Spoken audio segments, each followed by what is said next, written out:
anaerobic respiration. This is low tech, high tech and low tech. Billions of years ago, cells could only do anaerobic respiration. Then something happened, something super cool happened. One day I'll tell the story of how that happened because it's really cool. Cells kind of merged with this other thing, another life form, basically, called mitochondria. And these cells, these primitive cells, nobody knows how this happened, by the way. These primitive cells somehow merged with these other life forms that have their own DNA called mitochondria. And via this merging effect, boom, they became super high tech. They became able to utilize oxygen more effectively and produce more energy, i.e. ATP. Primitive cells, bacterial cells, and cancer cells all utilize this inelegant, inefficient way of producing energy, producing ATP.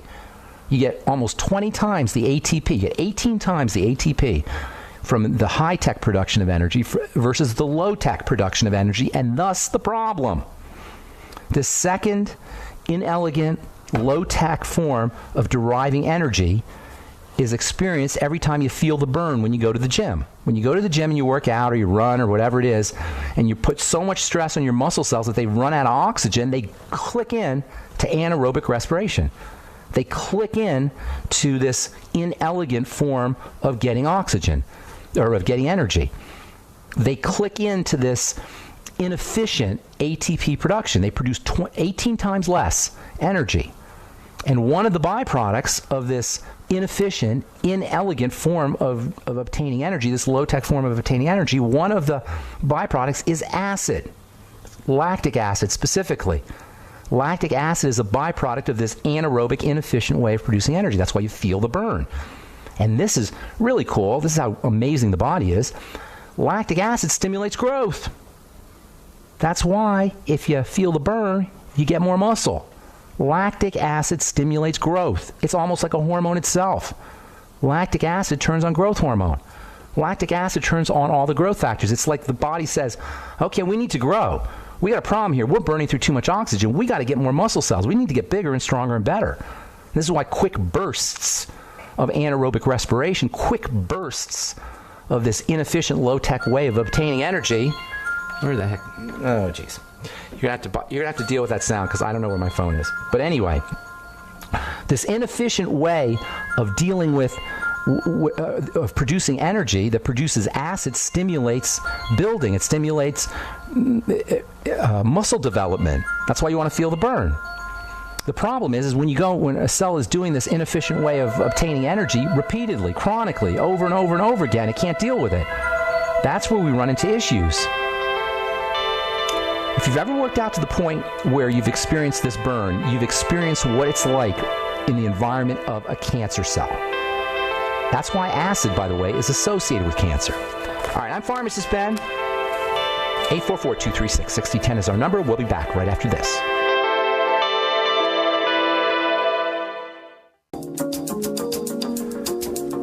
Okay, welcome back to The Bright Side. 844-236-6010 is our number, and we do have a couple lines open for you. 844-236-6010. If you have questions about anything we're talking about today, or the longevity products, or formulations, or our skin health products, or if you have a success story you'd like to share, if you want to contribute to the conversation, 844-236-6010 is our number on The Bright Side. So we're talking here about energizing a cell. That's what it's all about, is energy, energizing the cell. The PPD hormones improve oxygenation. They allow a cell to make more ATP. They make a cell more elegant, more evolved, more high-tech, as opposed to low-tech anaerobic cells. Aerobic meaning oxygen, anaerobic meaning without oxygen. The anaerobic cells are bacteria. This is what distinguishes bacterial cells from human cells or from other cells.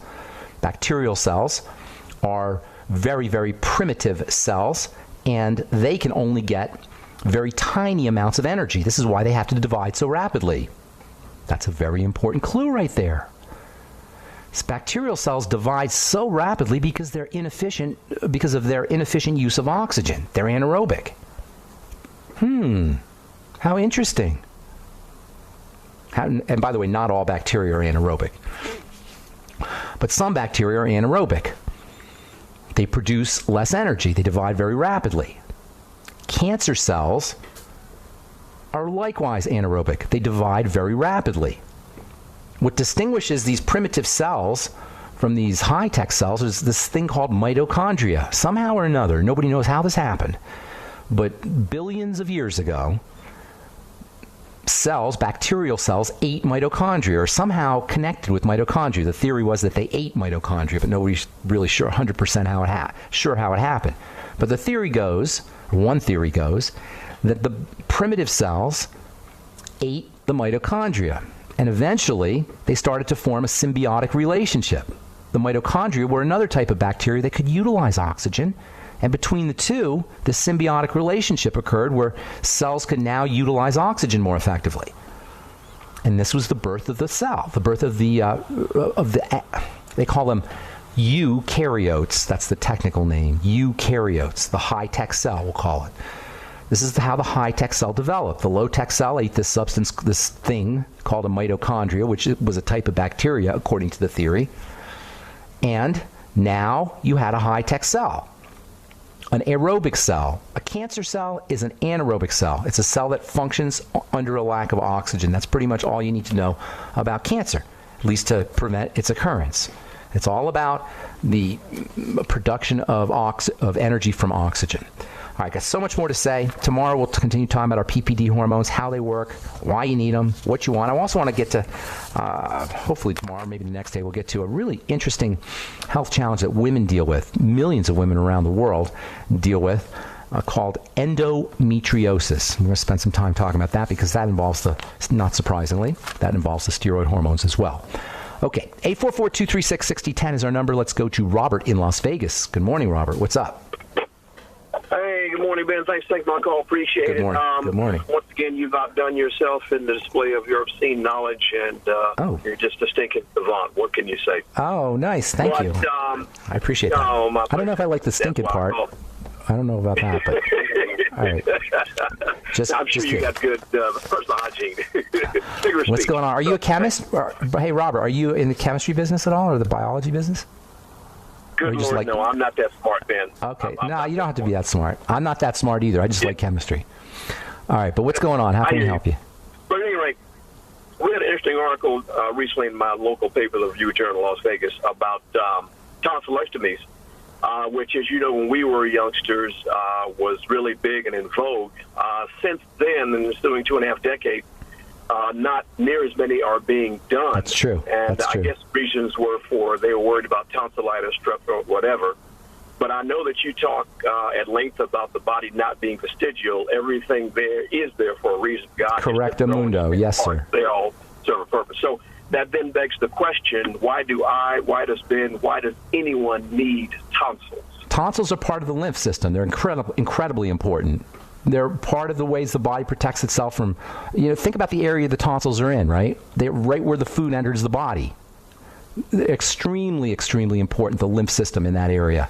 And this is the reason why kids have inflamed tonsils, is because it's part of the lymph system and the lymph becomes clogged. So that part of the body is extremely important. It's a major concentration of lymphatic circulation, lymphatic vessels. The lymph system has a headquarters there, or at least a satellite headquarters there. The headquarters of the lymphatic system is probably the digestive system. But technically speaking, I guess that's part of the digestive tract where the tonsils are. So it makes perfect sense. They're there to protect the body from the foods and the stuff that could possibly get in through the mouth. Does that make sense? When you take out the tonsils, it's like removing a garbage can. It's like taking away. Kind of, except, but now you have less garbage cans is the problem. But yes, that's a very nice metaphor, actually, Robert. I like that. It's like removing a garbage can. Good metaphor. That's a very good metaphor. Yes, sir. You're right. That is a wonderful. In fact, I think I'm going to take that one. Thank you. You may. It's not copyright protected. Help yourself. I appreciate that. Thank you, Robert. Does that help you, man? Oh, it absolutely does. Clears it up, and I appreciate it. Thanks, Ben. Good deal. Hey, have a good day. Thanks for the kind words. I appreciate it. All right, take care. No worries. Keep doing it. All right, man. Later. All right, let's go to Mike in Texas. Welcome to the bright side, Mike. Hi, good morning, Dr. Ben. Good morning. Pharmacist Ben. I'm a great fan of your show. I have sort of a different question here. It's related to oxygenization. I haven't been able to jog for the last 2 months because I hurt my knee and I think it's like an impacted cartilage, and it isn't or hasn't been healing much for 2 months.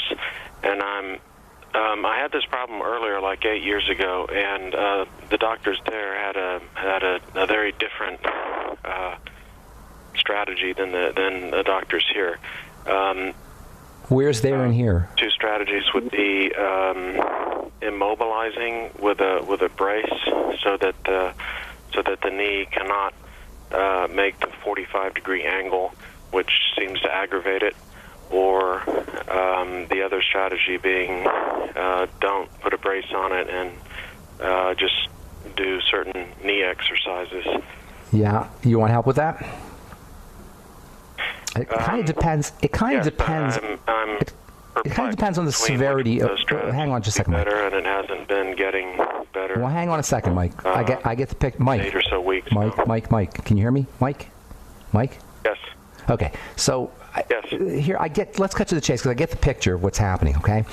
If it's an acute injury, you want to rest it. If it's like it just happened kind of thing.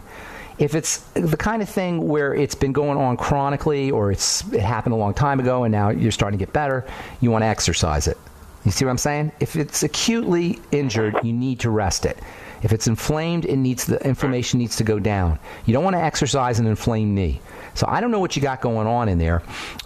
First of all, you want to have somebody determine whether you have some kind of a tear or something acutely wrong with the knee area. If there's a tear, there's some kind of mechanical damage in that area, you need to rest it. It needs to repair itself. And then simultaneous with that rest, you need to start doing other things.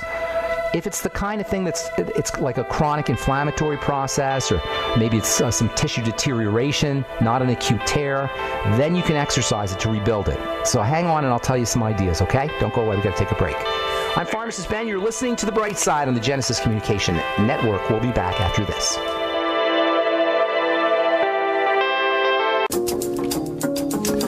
Okay, we're back on The Bright Side. 844-236-6010 is our number. We're talking to Mike in Texas. Mike, you there?